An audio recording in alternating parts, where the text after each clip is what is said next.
Indo French chamber of commerce industry ప్రతినిధులతో మంత్రి Sridhar Babu round table సమావేశం నిర్వహించారు. రాష్ట్ర ప్రభుత్వం అత్యంత ప్రతిష్టాత్మకంగా నిర్మించబోతున్న ఫ్యూచర్ సిటీలో పెట్టుబడులు పెట్టేలా ఫ్రెంచ్ కంపెనీలను ప్రోత్సహించాలని ఇఫ్కే ప్రతినిధులను ఆయన కోరారు. తెలంగాణలో పరిశ్రమల ఏర్పాటుకున్న అనుకూలతలు, ప్రభుత్వం తరపున అందిస్తున్న ప్రోత్సాహకాలను వివరించారు. తెలంగాణ బ్రాండ్ను విశ్వవ్యాప్తం చేయాలనే దూరదృష్టితోనే సీఎం రేవంత్ రెడ్డి 30,000 ఎకరాల్లో పీపీపీ విధానంలో ఫ్యూచర్ సిటీ అభివృద్ధికి శ్రీకారం చుట్టారన్నారు.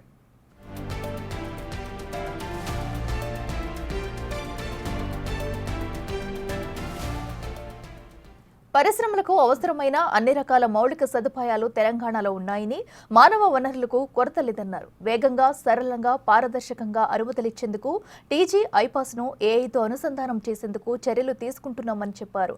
Aerospace, pharma, food processing, IT లాంటి రంగాల్లో పలు ఫ్రెంచ్ కంపెనీలు ఇప్పటికే తెలంగాణలో పెట్టుబడులు పెట్టాయని గుర్తు చేశారు. సనోఫీ, ఓనిన్, సఫ్రాన్, క్యాప్ జెమినీ, డసాల్ట్, టెలిఫర్ ఫార్మెస్, ఒపెల్లా హెల్త్ కేర్ లాంటి దిగ్గజ సంస్థలు తమ కార్యకలాపాలను ఇక్కడ నిర్వహిస్తున్నాయన్నారు. తెలంగాణ, ఫ్రెంచ్ మధ్య ద్వైపాక్షిక సహకారాన్ని మరింత మెరుగుపరిచేందుకు రాష్ట్ర ప్రభుత్వం సిద్ధంగా ఉందన్నారు.